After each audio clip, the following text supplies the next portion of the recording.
start adding up the balance sheet of what we in the Army Service Forces have accomplished since December 7, 1941. This was the moment of resolution. This was the signal for unity to the 135 millionth power. We had been working before, working against opposition to prepare the country and its Army. But now this meant the green light for the Army Supply Services. The green light that meant also the gravest of responsibilities, the most difficult of jobs. And on December 7 began a record of achievement of which we can all well be proud. 100,000 volunteers, 1 million and then another 1 million enlisted men. Send them to us. We'll build the camps and we'll staff them and make them machines for living. We're ready for them. This is what we've been planning for. And now we're ready to move. We won't be caught unprepared. We had to learn how to take care of them, nurse them, insure them against the tropical and polar diseases they'll have to face. We had to work out systems of figuring what was their best job. And always we had to feed them, fill their bellies with good food, too.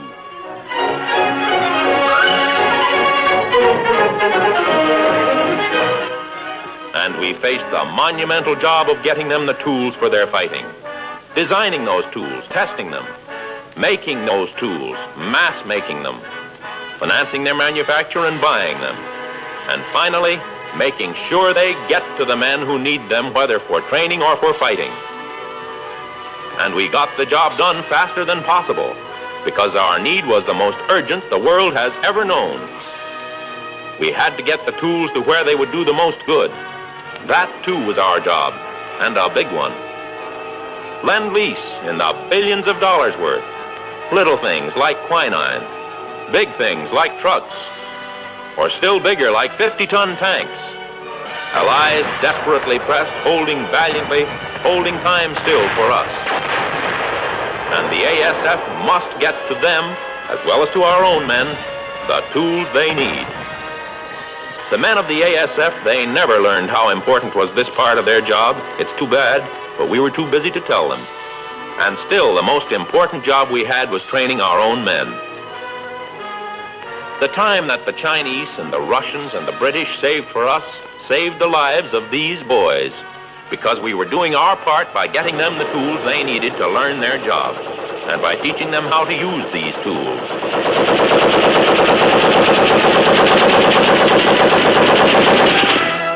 We reached out over the seas and through the air to bring the vital supplies to a dozen new, strange theaters of operation.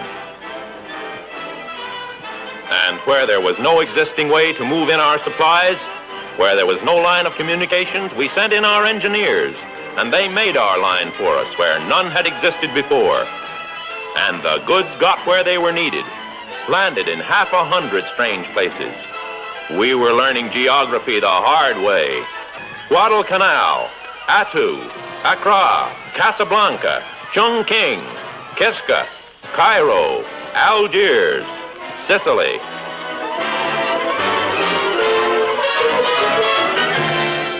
Within a few scant months of December 7, our ASF had ferried our American soldiers to Ireland and Alaska, to Trinidad and South America, to Egypt, China, and India. But our ASF enlisted men never got a picture of what we were accomplishing. We were too busy accomplishing it to tell them. And so within a few scant months of December 7, we were on the attack on Guadalcanal. Within 11 months, hundreds of thousands of American troops had landed on the shores of North Africa and were beginning to use millions of tons of shipping. Before the end of the African campaign, these men were to use more equipment and supplies than we sent to France in the whole of World War I. The ASF had been given a responsibility. It was discharging that responsibility with honor and dispatch. The job we have done and will continue to do is justifiably a matter of pride for us, but it must also be a matter of pride for the enlisted men in our command. And this is not the case. For while the job of things was getting done, the job with people was being neglected. At home and abroad, the rank-and-file private, who is the Army, flops himself down on the ground and beefs. And do you know what he beefs about? What he thinks of his job, his officers, his army, and his cause? Here's a very quick look into the mind of the average private. Only 48% of the men in the Army Service Forces know they are in the Army Service Forces. Check 100 soldiers in your command. An average of 52 of them will be unaware that they're identified with the ASF. Pride in one's own arm or branch is an essential part of pride in the service as a whole. Yet research shows that this principle is scarcely a factor in the upbuilding of esprit in the ASF. Less than 2 out of every 10 soldiers questioned say they think most highly of their branch. Within the ASF, there are marked variations in the way the men in the various branches feel about their work. We have found that the Signal Corps and engineers have the greatest pride in service. But even there, 3 out of 4 men think more highly of some other branch than they do of their own. In the medical department, only 18% rate their service above any other. 16% in ordnance, 14% in the Quartermaster Corps, 12% in the military police, down to 7% in the chemical warfare service. From these figures, we can conclude that the great majority of our soldiers have no conviction that they have a vital share in the tremendous job we are doing. In fact, most of them feel they shouldn't be in the Army at all. Although they want to win the war, they believe they could do more important work as civilian war workers. And this is the percentage when they have been 3 months in the Army. It gets worse progressively. By the end of a full year, only 35% feel that their personal work as soldiers is the most valuable contribution they could be making to their country and to victory. Who is surprised in the light of these figures to learn that our men are not developing an esprit as their military experience lengthens?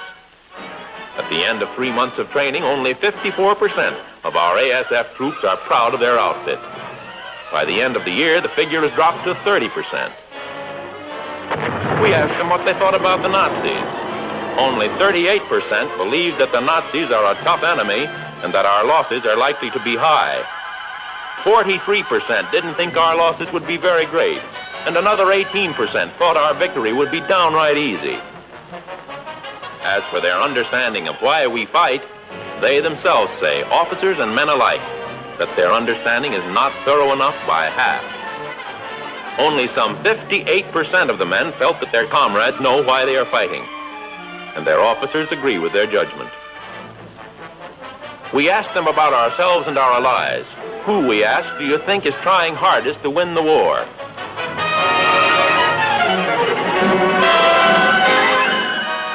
Looked well at Britain, grudgingly given 5% on effort, and 8% of the men said they didn't know. Considering this lack of basic conviction, it isn't remarkable that 3 soldiers in every 10 tell us that they would prefer non-combat duty here at home, while only 5 out of 10 want to get overseas and fight. Research shows also that there are ways to correct this kind of thinking and this lack of information. Consider the effect of the Army-produced films in the Why We Fight series. We found that while only 33 men out of 100 who had not seen these films answered a given set of questions correctly, 52 men in 100 knew the right answers after seeing the films. An American private went through the fighting in North Africa, and he sat down after it was over and wrote down what he thought was lacking in the training he'd gotten. American soldiers have no conception of the psychology of the enemy, he wrote. They're innocent and trusting, good-hearted and confiding. He might have added that they're brought up in the ways of sportsmanship, of not hitting below the belt. He might have added that the American soldier doesn't know what a fascist is, how a fascist thinks, what a fascist will do. He might have added that the American soldier is inclined to think stories about fascism are just the old atrocity stories, until it's too late. This American private wrote of his comrades, they do not really want to kill because they do not hate yet. He wrote, subconsciously they think of war as a game where the umpire's whistle will stop it before it gets too rough. They cannot imagine anybody wanting to kill them, so they commit all the mistakes which have cost so many lives already. This American private wrote of his comrades who died at Kasserine Pass, They died with an astonished look on their faces as if they wanted to ask, could that be possible? Would they really kill me? So our soldiers are growing to realize more and more that they've not gotten the kind of psychological training they should have gotten. And naturally, our war correspondents have noticed it. And because of their stories here at home, millions of families are learning about it and asking questions. Ernie Pyle wrote thoughtful, provocative dispatches about the American soldiers' lack of psychological training. Drew Middleton in the New York Times commented,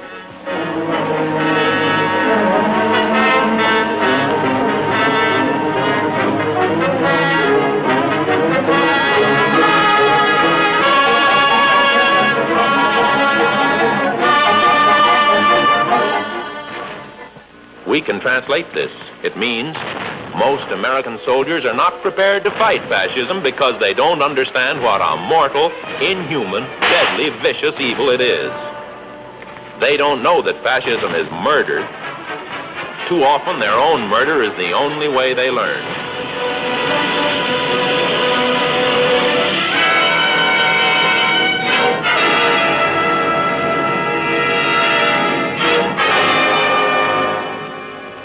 Some of the guilt will lie with us if we do not take the necessary steps to tell them about this beast they're fighting, to warn them of its nature, to train them psychologically to hate Nazis, so that they will be able to kick the hell out of them.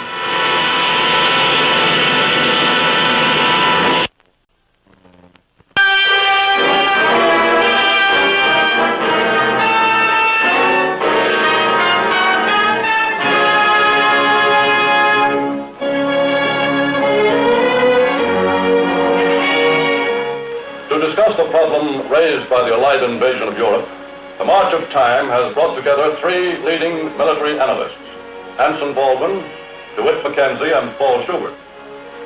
I'm going to put the first question to Mr. Baldwin. Mr. Baldwin, what is the importance of bombing in the Allied invasion strategy?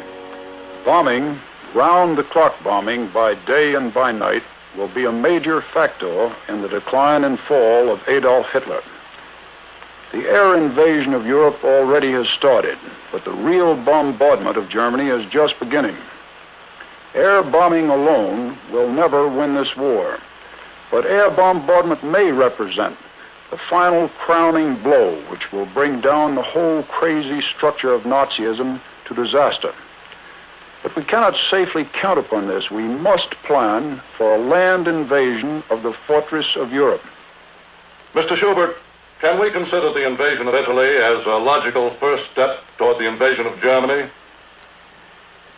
If the real goal of an invading army is the penetration of German soil, there are several routes that seem much more promising than the pathway through Italy, which is shut off from the rest of Europe by the barrier of the Alps. The way through France is shorter, though stiffly defended. The way through the Balkans goes a long way around, but may be easier when it comes to the fighting part.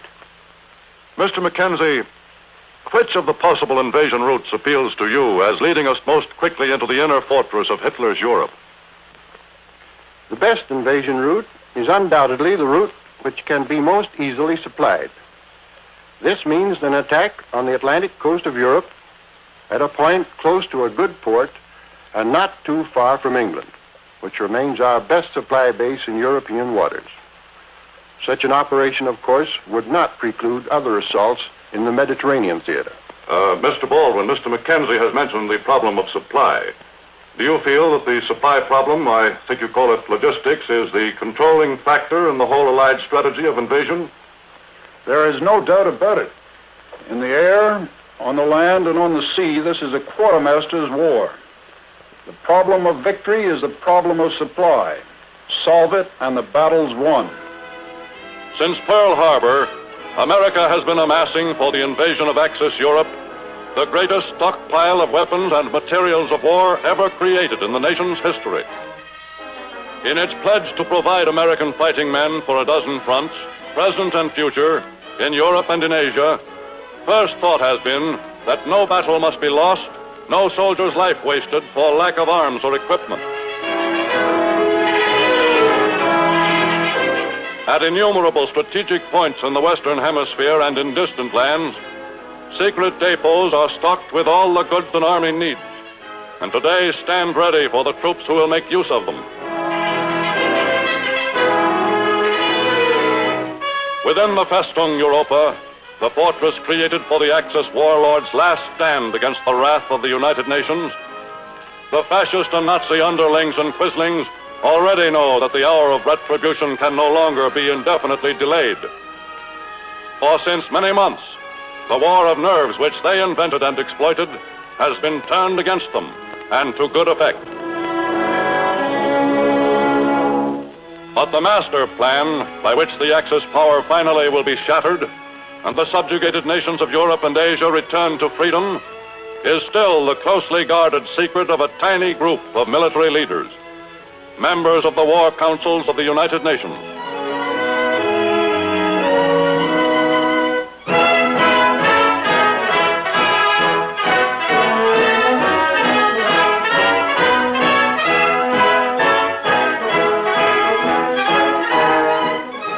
Housed in Washington's newest and biggest architectural behemoth, the Pentagon Building, is the headquarters of the Army Service Forces and its taut and forceful commander, Lieutenant General Brehon Somervell.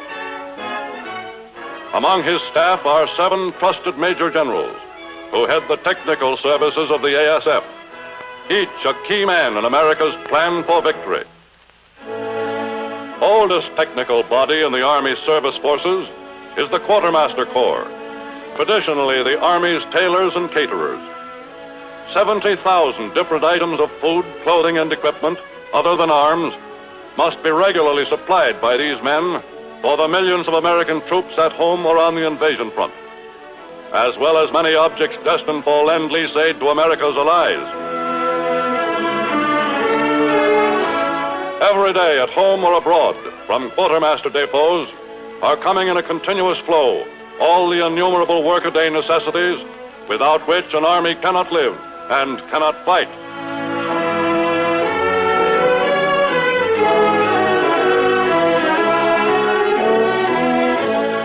The Corps of Engineers numbers in its elite the intelligentsia of the Army. Its role as troubleshooter and trailblazer for American forces overseas has made its part in the invasion of the Axis fortress a basic one. Army engineers must be ready to demolish or construct in every corner of the world at war. The Army Map Service, operated by the Corps of Engineers, has issued to every American expeditionary force accurate topographic information, checked and brought constantly up to date by expert cartographers and a staff of aerial photo analysts.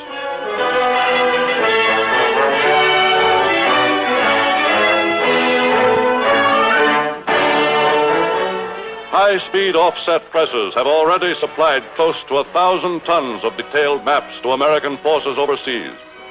Each map a tile in the mosaic of invasion.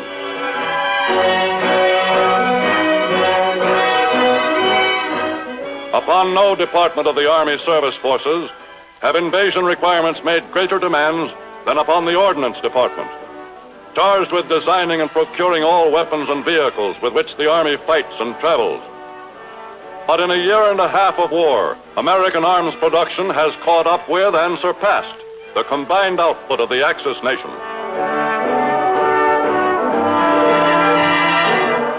Today, the Signal Corps of the ASF stands ready to set up and maintain the network of communications on which all future combined sea, air, and land operations depend for success. The Chemical Warfare Service, knowing well the lengths to which desperation may drive a cornered enemy, is ready to make reprisals in kind should the Axis resort to the use of poison gas.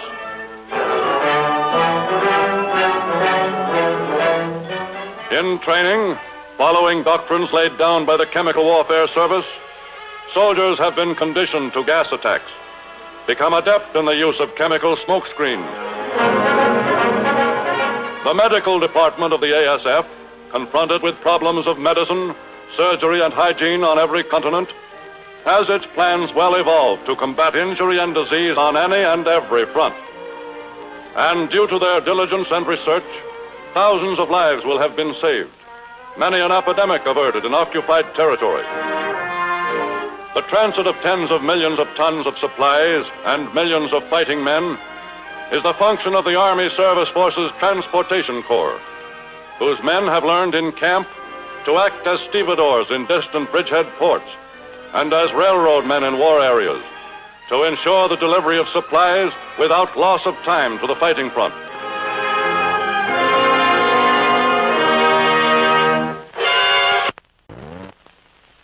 The ASF, charged with coordinating its training with that of the Army as a whole, has brought home the reality of modern battle to millions of U.S. soldiers. In hardening drills during final training, live ammunition is used to teach the trainee to take no needless chances and to move in action like a seasoned veteran.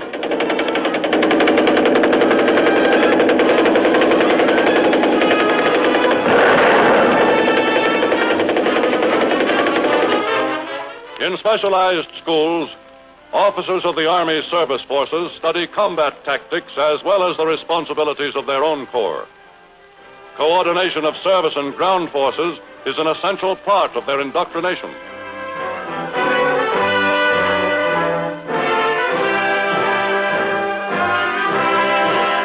The School of Military Government of the Army Service Forces has long studied the problem of administering occupied territory in such a way as to provide maximum protection for United Nations interests. Our civil affairs job is not to govern the German people.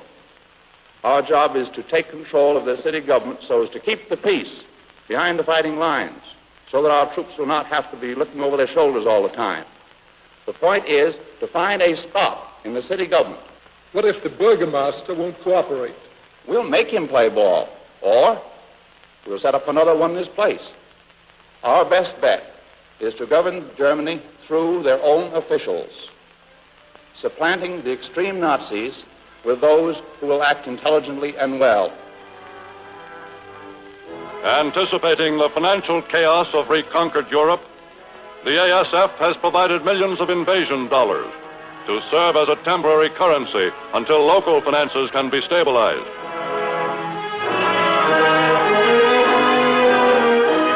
Staff officers of the Army Service Forces have long ago become familiar with the terrain of every invasion coastline, have studied in minute detail the landing beaches and ports of the enemy.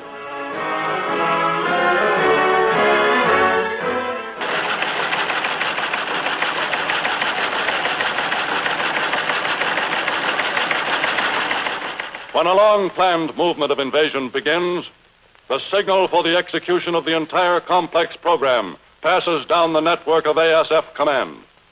From those who have long known the whole strategy to those whose duty it is to perform the operations of detail.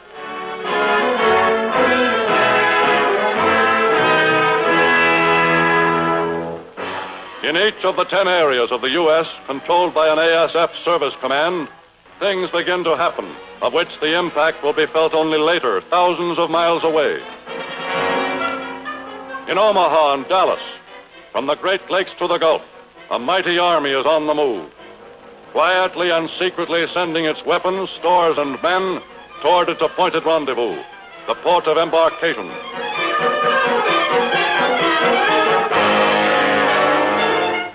To transport by rail a single armored division, 75 trains are needed, and all must move simultaneously, load and unload within a space of hours. A typical invasion force capable of succeeding in a major mission would require many full divisions, including specialized troops of every type, from paratroops as the spearhead of airborne attack to regiments of WACs assigned to non-combatant duty at invasion outposts, some of them not far from the fighting lines.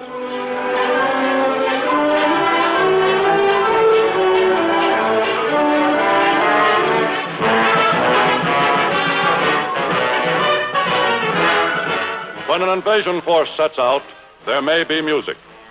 But the Army's need for secrecy has eliminated the cheering crowds and public farewells of World War I.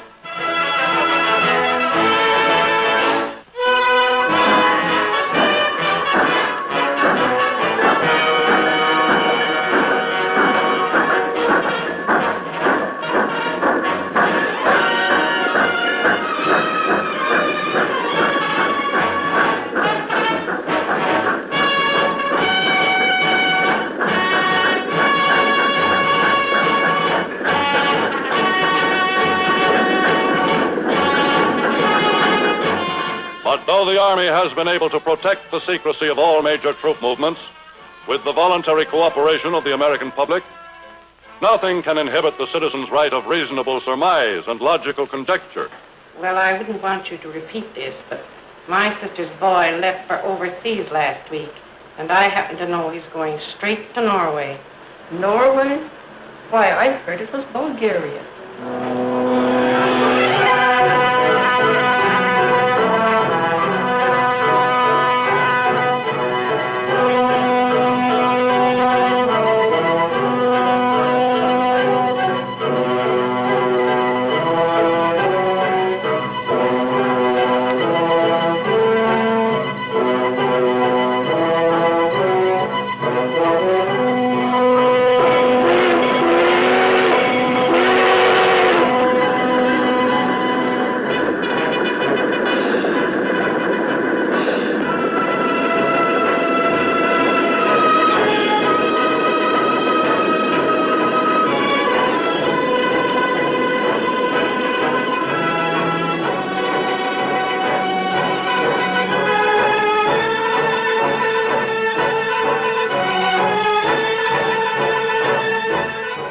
While U.S. invasion forces are moving toward their distant goal, many an American can still refuse to believe what he sees in the papers. Take it from me, we can't do a thing over there until a year from now at the very least.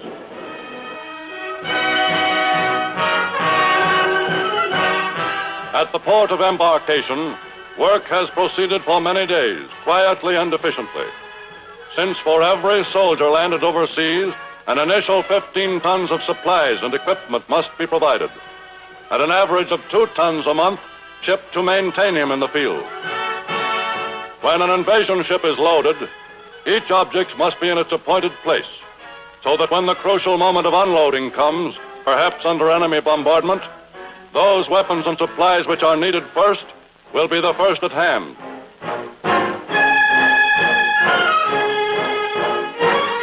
Of the 900,000 categories of supplies the Army service forces must procure and distribute, a high percentage is required for the Army's work of invasion and occupation, and must accompany the expeditionary force on the day it puts to sea.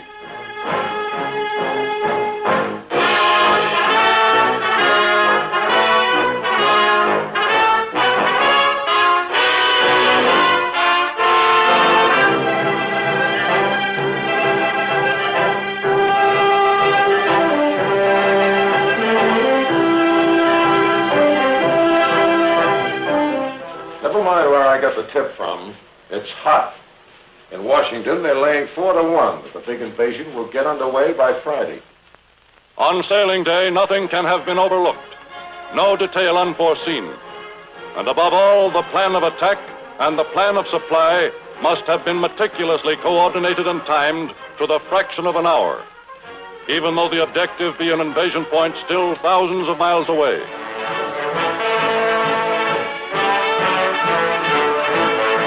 When an invasion convoy clears the port of embarkation, the ASF has accomplished only the first part of its appointed task. It has mobilized from far and wide those men and resources which can solve the problem of logistics and give an army the power to invade, and to invade victoriously. But as long as an American soldier still is under arms at home or on a foreign shore, so long will America's Army be dependent on the smooth and unceasing functioning of the Army's service forces, on the foresight, skill, and patience of those men who have welded it into the military link between American efficiency in production, management, and invention, and the needs of America's fighting men. Time marches on.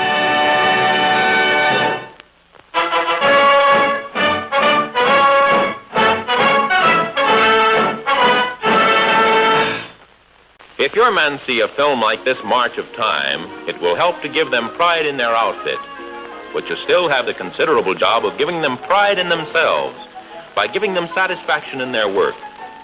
It can be safely stated that most of the individual problems result from incorrect job classifications.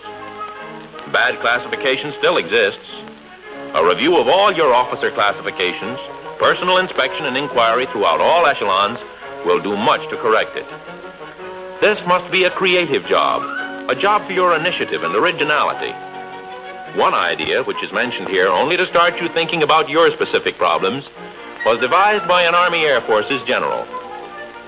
Whether the idea is practical or not, it has at least the virtue that it sets out to solve an admittedly serious problem.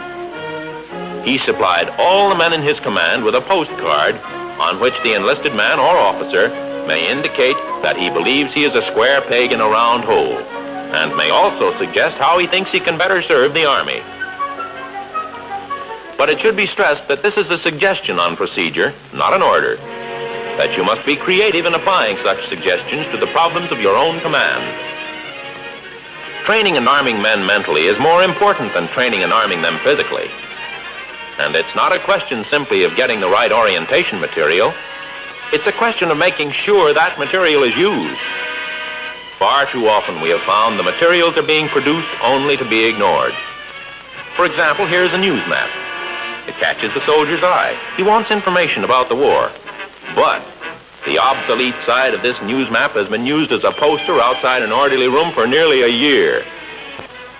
It's not difficult to get these weekly news maps. Army service forces turn out 70,000 of them every week, and are prepared to send them wherever they're requested. Each Monday they should be posted where every man can see them, where they can become the basis, together with the daily news summaries, for an informal discussion by a competent company commander. Pride in outfit, pride in self, these are important, of course, but still the job will not be done until we have given every soldier a solid knowledge of why he is fighting in this war. The news map, all the discussions around the news summaries, the War Department film bulletins, these things will help. One of the ways to give the men a picture of the nature of the enemy, a picture of our allies and their contributions, comes from the series of films called Why We Fight. Here in these films is a picture of the background of the war which must be given the recruit at his reception center and at his replacement training center. By directive from the War Department, commanding officers have been told their men must see these films. Commanding officers themselves should make sure that the films are properly introduced and explained by an officer. These pictures were taken from the first 4 in the series Why We Fight. We're showing them to remind you how well they exemplify the kind of orientation which we know is so badly needed. And we know that only 50% of our soldiers have seen these films. 100% of our men must know the enemy, must see his works, must see with their own eyes what Nazism has done in Poland, what it has done to women and children, to harmless civilians who, maybe for a brief while years ago, thought there would be peace in our time. The civilians of Czechoslovakia, of Norway, these women and children may well be relatives of the men in our American Army. They could be our own mothers and sisters and children. The men of our Army must see these acts of frightfulness. Here is one way to show him that atrocity stories are not just propaganda. These are more than just good moving pictures of a series of planned and terrible crimes against people. They are an instrument to use in teaching our soldiers what they are coming up against. An instrument to use in teaching our soldiers the kind of misery and death that our enemies would visit on us. An instrument to use to teach our soldiers so that they may fight better, so that they may not be slaughtered like defenseless children as they were in Kasserine Pass. An instrument to use in teaching our soldiers hatred, not a purposeless hatred, but the kind of hatred which will stand them in good stead when they move up to kill or be killed. Will men who have seen sights like these still think of fascism as some funny kind of politics used by Germans and Italians? These films are by no means going to do our whole job for us, but they can accomplish important good for all our troops. They must be shown, and they must be shown to every last enlisted man. As for our allies, the British and Russians and the Chinese, they know from first-hand experience what fascism means. Ask the French after more than 3 years of slavery and starvation. They know.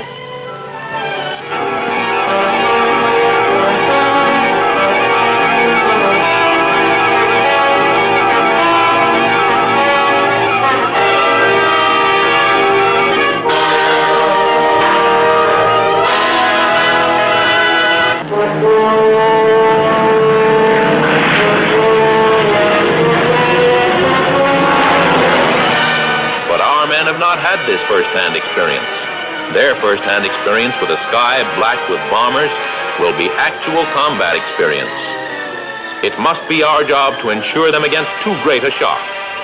These pictures will help to accomplish that insurance. Show our men these films of the Battle of Britain, and something more than 5% of them will say that the British are really trying to win the war. Show them these films of the young British flyers roaring up to do battle with a Luftwaffe that outnumbered them 10 to 1. And they won't jeer at the British as they have in the past, and as they are doing at present.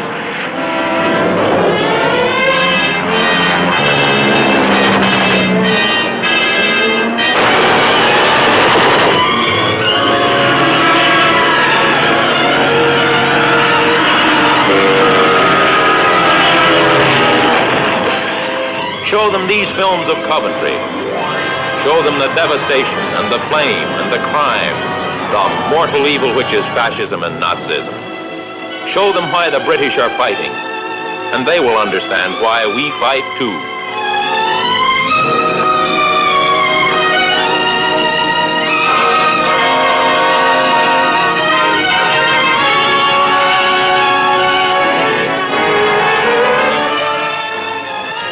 Our soldiers haven't had to bury their wives, their children, their families. They still don't know, but they can be told. And the best job will still be done by the officer who realizes that he must supply creative leadership, that down through every echelon of command to the men, whether they are preparing themselves for active combat or are assigned to an unglamorous job at a supply depot, the officer must communicate to them pride in outfit, pride in self, and a burning conviction in the right of our cause. When this job of creative leadership has been accomplished, and only then, we will be able to take a breath and say, these soldiers are the best damn soldiers on earth. They're ready to do battle or service the frontline fighters.